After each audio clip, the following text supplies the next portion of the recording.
রংপুর বিভাগের পঞ্চগড়, নীলফামারী, কুড়িগ্রাম, দিনাজপুর এবং রাজশাহী বিভাগের নওগাঁ, পাবনা, নাটোর সহ প্রায় সব জেলাতেই জেঁকে বসেছে শীত। হিমেল হাওয়া ও কনকনে ঠান্ডায় বিপর্যস্ত হয়ে পড়েছে নীলফামারী, কুড়িগ্রাম, রংপুর, দিনাজপুরের জনজীবন। প্রায় 2 সপ্তাহ ধরে সর্বনিম্ন তাপমাত্রা থাকছে 9 থেকে 12 ডিগ্রি সেলসিয়াসের মধ্যে। শীতে কাবু হয়ে পড়েছে শিশুসহ নানা বয়সী মানুষ। পঞ্চগড়ে শৈত্যপ্রবাহের কারণে হাড় কাঁপানো শীত অনুভূত হচ্ছে। আগুন জ্বালিয়ে শীত নিবারণের চেষ্টা করছে অনেকে।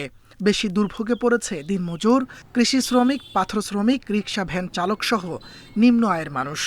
শীত বর্ষে এখন তো কামাই রোজগার নাই, বাচ্চা কাচ্চা মানুষ করে পাইছিল না, খাওয়ার রোজগার বর্তমান কমে গেছি।